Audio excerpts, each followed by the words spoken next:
Restaurant style Korean chowmein বাড়িতে বানানো কতটা সহজ দেখে নিন। তার জন্য স্ক্রিনে দেওয়া উপকরণগুলো দিয়ে একটা ড্রাই মশলা বানিয়ে নিন। তারপর একটা বোলের মধ্যে নিয়ে নিন চপ করা ধনেপাতা, 2 চা চামচ কাশ্মীরি চিলি পাউডার। তারপর মিশিয়ে নিয়ে সাইডে রেখে দিন। তারপর একটা ফ্রাইং প্যান নিয়ে গ্যাসটা অন করে তার মধ্যে দিয়ে দিন 30 ml রিফাইন্ড অয়েল। আর তেলটা একবার ভালো করে গরম হয়ে গেলে তাতে দিয়ে দিন কুচিয়ে রাখা পেঁয়াজ।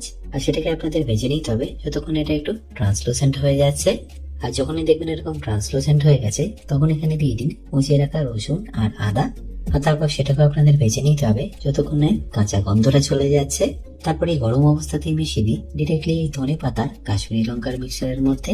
এরপর গরম জল করে নিয়ে তার মধ্যে আপনাদের বয়ল করে নিতে হবে নুডলস। আমি এখানে উইথ এগ নুডলস ব্যবহার করলাম। আপনারা যদি এগ ছাড়া নুডলস বয়ল করে নিতে চান তাহলে সেটাও করে নিতে পারেন। আর বয়ল হয়ে গেলে ডাইরেক্টলি তুলে নিয়ে এটাকে মিশিয়ে দিন আগে থেকে বানিয়ে রাখা মিক্সচারের সাথে। তারপর দিয়ে দিন হোমমেড মশলা, তার সাথে অল্প একটু ডার্ক সয়া সস, সাথে যাবে 1 চা চামচ অয়েস্টার সস, অল্প একটু টমেটো কেচাপ, আর সবশেষে লেমন জুস। তারপরে সবকিছুকে ভালো করে একবার মিশিয়ে নিন। যদি নুনটা কম মনে হয় সেক্ষেত্রে এখানে একটু নুন অ্যাড করতে পারেন। তারপর মিশিয়ে নিলে রেডি আপনাদের রেস্টুরেন্ট স্টাইল কোরিয়ান চাউমিন।